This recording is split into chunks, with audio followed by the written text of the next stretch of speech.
Olá, começa agora mais um HCCast. O tema de hoje é transplante. Eu vou conversar com a professora Ellen Romão, nefrologista, professora da Faculdade de Medicina de Ribeirão Preto da USP, coordenadora do grupo de nefrologistas do HC. Depois de quase 3 anos, o Hospital das Clínicas retomou o transplante intervivos. Uma mãe, mineira, mas moradora em Pontal, doou um rim para o filho de 9 anos. Professora Ellen, que emoção foi para a senhora e para a equipe retomar esses transplantes e ainda mais de uma mãe para um filho? Para a gente foi uma alegria enorme, né, ter essa família transplantando aqui. A gente sabe que durante a pandemia todos nós passamos, né, por desafios que todos conhecem, e a gente teve que interromper os transplantes, principalmente de doador vivo, porque havia risco da infecção ser mais grave em quem recebesse um transplante nesse momento. E agora a gente, né, estando mais estáveis, toda a equipe empenhada, nós conseguimos trazer então uma criança para transplantar, que é uma alegria enorme, dar a oportunidade dessa criança voltar a crescer, voltar a se desenvolver normalmente. Todos nós, toda a nossa equipe só tem emoção nesse momento para dizer. Vamos ouvir então um pouco do que falou a Fratiane Dias, que é a mãe, e o encontro dela com o filho, que ainda estava no CTI pediátrico, agora, esses dias, aqui no mês de abril. Nossa, eu sou a pessoa mais grata do mundo. Eu não tenho explicação para te falar o tanto que eu sou grata pelo acolhimento desde o início e pelo jeito que eu fui tratada, pelas vezes que ela precisou me acalmar e por, no final de tudo, ter dado certo. E deu tão certo que hoje eu fui lá ver o Marquinhos, ele tá tão lindo. E assim, eu sou tão grata.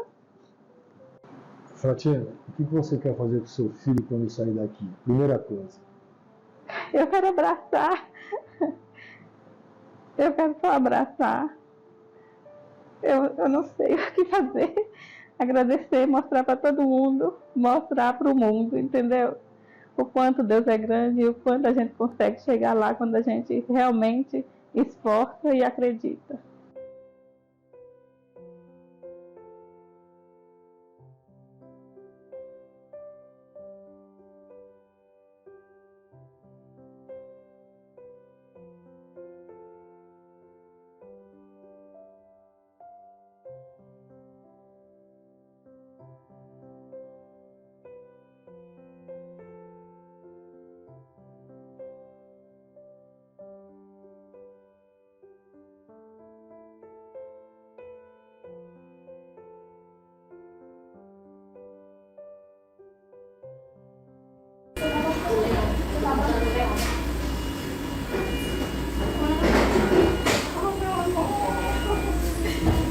Meu amor, a gente conseguiu. Como você tá? Tá bem? A gente conseguiu, né? Né? Graças a Deus.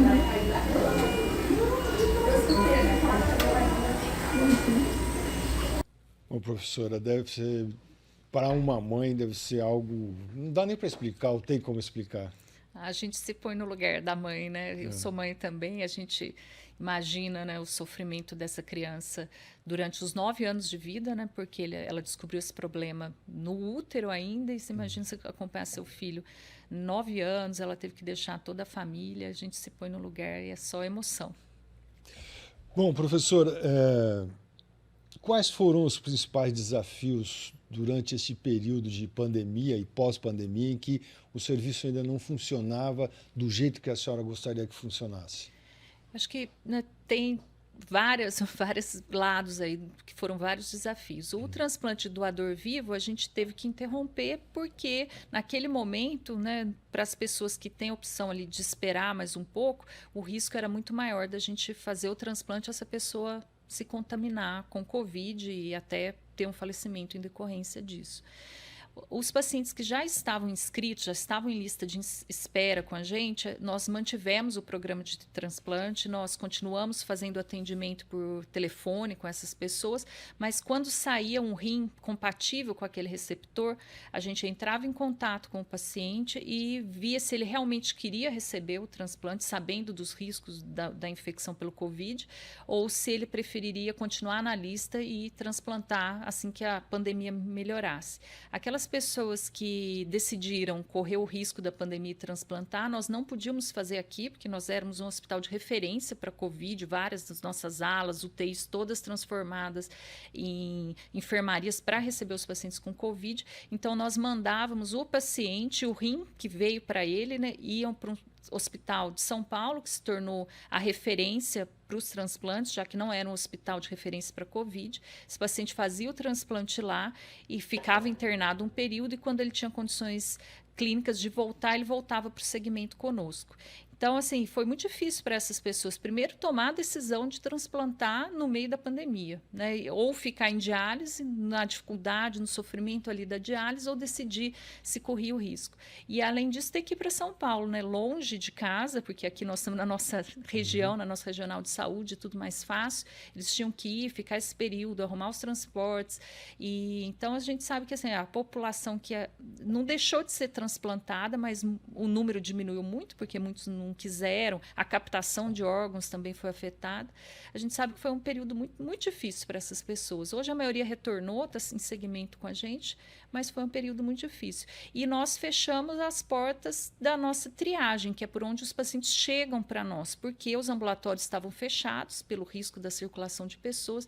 Então, muitas pessoas que estavam em diálise, que poderiam já ter procurado um serviço para transplantar, de fazer o preparo todo, ficaram nesse período sem ter muita opção, ou tendo que se deslocar para a capital para fazer o transplante.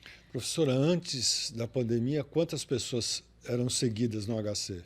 Nós tínhamos em torno de 600, 700 pacientes nessa preparo, alguns inscritos, né, outros fazendo os exames do preparo até que pudessem ser inscritos. E hoje? Hoje a gente tem menos de 300, a gente está retomando, mas como nós fechamos essa porta de entrada, muitos pacientes transplantaram, muitos infelizmente faleceram, a gente sabe que a taxa de mortalidade de quem estava em diálise foi muito maior do que da população geral, então com isso a nossa lista de preparo reduziu muito, mas a boa notícia agora é que a gente está de portas abertas, nós retomamos com toda a nossa capacidade, né, junto com a administração do hospital, nós estamos com esforço para aumentar o número de vagas, para que a gente consiga, né, agilizar o processo, receber mais pacientes, fazer esse preparo mais rapidamente, para que a gente possa colocar mais pacientes na lista e que essas pessoas possam receber o transplante e recuperar um pouco aí do tempo perdido durante a pandemia. Mas há ainda pacientes que poderiam estar sendo atendidos no Hospital das Clínicas e sendo enviados para São Paulo ou outra cidade? A lista o transplante, ele não segue a regionalização obrigatória, né? O paciente ele pode ir para outras cidades. Então, no período da pandemia, muitos acabaram, para não ficar fora da lista do preparo, acabaram indo para São Paulo. Mas eles podem a qualquer momento retornar, não é só agendar uma consulta conosco e passar a inscrição para cá, e os pacientes que estão em diálise na nossa região, né, na região da DRS 13, podem agendar conosco. A gente recebe alguns de outros estados também, porque não existe essa regionalização, e o agendamento é feito direto no HC, só o paciente ligar nesse número que a gente está disponibilizando, ou na unidade de diálise, por exemplo, tem 5, 6 pacientes que querem vir para Ribeirão, a assistente social da unidade, geralmente é ela que faz, ou a enfermeira, manda um e-mail para cá com os dados de todos os pacientes que querem agendar uma consulta aqui, e o agendamento do HC vai retornar por e-mail com as datas das consultas para que essa pessoa inicie o segmento conosco, ou que passe de outro centro transplantador, transfira para o nosso. Professora, o atendimento desses pacientes no HC ele é multiprofissional? Ele é multiprofissional, nós temos toda a estrutura organizada para prestar para a população o melhor tipo de atendimento. Então, a gente tem assistente social que explica para o paciente, né, os benefícios que ele tem antes, quando ele está em diálise, o que a lei prever para ele, quando ele transplanta, o que vai acontecer e dá todos os encaminhamentos. Nós temos a psicóloga que faz atendimento em grupo individualizado, tanto antes do transplante quanto depois do transplante. Nós temos uma equipe de enfermagem especializada que explica para o paciente e para a família, né, nos encontros de grupo que a gente faz pré-transplante, como que é o transplante, o que vai mudar na vida da pessoa, quais são os cuidados necessários, tira muitas dúvidas. Essa equipe continua no acompanhamento pós-transplante. Nós temos toda a equipe médica, né, de nefrologistas, de urologistas, que são dedicados ao transplante, dos nefrologistas pediátricos, né? No caso do Marcos, a gente viu que a equipe da nefrologia pediátrica acompanhou o paciente Marcos e nós acompanhamos a mãe, a equipe de adulto. A gente tem uma enfermaria só para os transplantes, né? Um local onde essas pessoas ficam, os transplantados ficam juntos. Então, a gente tem toda a estrutura para dar um atendimento de excelência. Temos vasta experiência, que o HC foi o primeiro centro a fazer um transplante doador falecido de rim da América Latina. Então, nós temos vasta experiência e a gente está aí de braços abertos para poder oferecer de novo esse serviço para a população da nossa região aqui de Ribeirão Preto. Professora, por falar em população, quais são os números do setor? Quantas pessoas estão na fila no Brasil, no estado? Qual é a capacidade que o HC tem? Então, hoje em diálise, temos em torno de 150 mil pessoas fazendo diálise, ou seja, que os rins não funcionam.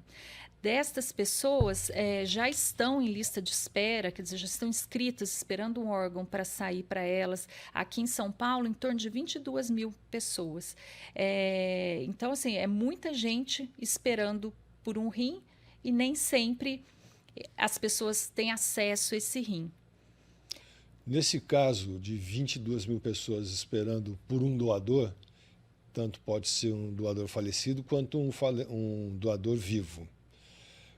No caso de doadores falecidos, onde há um trabalho de contato com a família, no momento difícil que aquela família está vivendo, qual é o índice de aceite e de não aceite para que o transplante ocorra?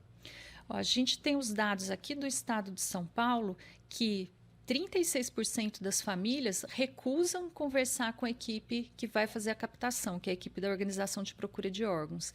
Então, de cada 100 pessoas que falecem, que poderiam ser potenciais doadores, 36 famílias recusam conversar com a equipe. Então, o apelo que a gente faz para as pessoas que estão vendo essa reportagem, que estão vendo ali a alegria da Fratiane, né, de poder ter sido doadores, a pessoa que tiver essa vontade de ser doadora, a gente pede que ela avise a família que, caso aconteça alguma coisa com ela, que ela gostaria que os órgãos fossem doados, porque ela vai poder ajudar pessoas que estão em diálise, né, sem um rim funcionante, pessoas que não têm um fígado funcionante, e quando ele parar totalmente, essa pessoa não tem uma diálise para substituir, a pessoa vai falecer, um coração, pulmão, córnea. Então, é um grande ato de amor a doação. E a gente pede a todos que, né, estão assistindo que fale para a família, porque nesse momento de sofrimento, o que mais ajuda a família é saber que aquela pessoa, aquele ente querido, queria ser doador. Isso facilita a família tomar a decisão e falar, não, eu vou doar os órgãos porque a pessoa que eu amava já me disse que ela gostaria de ser um doador. Então, é um apelo que a gente faz a todas as pessoas. Professora, a senhora vai iniciar uma empreitada na região para buscar, para levar esse conhecimento para clínicas na região e falar sobre o transplante no Hospital das Clínicas. Qual é o seu itinerário, qual é a programação que a senhora está desenhando para os próximos meses? Então, a gente está programando um evento aqui no HC, nós vamos convidar as unidades de diálise da nossa região para que os profissionais possam vir aqui no HC, a gente explicar como que é o nosso serviço, como que é essa dinâmica que nós fazemos, tudo que nós prestamos à população, para que também os profissionais que trabalham com esses pacientes que têm a falência do rim possam entender a estrutura do nosso serviço e ajudar os pacientes a decidirem se eles querem ou não transplantar, se eles querem vir para o atendimento ou não. A gente acha que é importante a gente ter essa proximidade com os profissionais que trabalham conosco, né? No final, nós somos uma equipe aqui do interior da nossa regional, a gente precisa se aproximar deles. Então, em breve, eu já vou divulgar o nosso cronograma de atividades. Professor, o Daniel coloca aqui lembrete, esse é o telefone que tanto pacientes quanto médicos podem ligar para... Médico, enfermeira, paciente, familiar de paciente, é só ligar e pedir um agendamento nos ambulatórios de pré-transplante, de preparo para o transplante de rim. Não tem que ter indicação das unidades básicas de saúde. Não, nesse caso o transplante não. O agendamento pode ser feito diretamente ou pelo telefone ou pelo e-mail. Se a pessoa mandar o e-mail, só informar os dados que estão aqui indicados e o próprio agendamento do HC vai retornar o e-mail com a data do agendamento. Muito bem. Eu conversei com a professora Ellen Romão, nefrologista, professora da Faculdade de Medicina de Ribeirão Preto da USP e coordenadora do grupo de nefrologistas do HC, por esta conversa sobre transplante e a importância da pessoa falar para a família que quer ser um doador caso venha a falecer. E o HC retomou recentemente esses transplantes que estavam suspensos em razão da pandemia. Com relação à Fratiana, ela já teve alta, já deve ter voltado para Pontal, que é a cidade dela, ou está aqui no hospital acompanhando o filho que deve ter alta nos próximos dias, o Marcos Taylor Dias. Foi o garoto de 9 anos que recebeu o rim da própria mãe. Professora, muito obrigado e até um próximo programa, porque tem bastante números para falar, né? Tem bastante coisa para a gente conversar, eu que agradeço. Obrigado.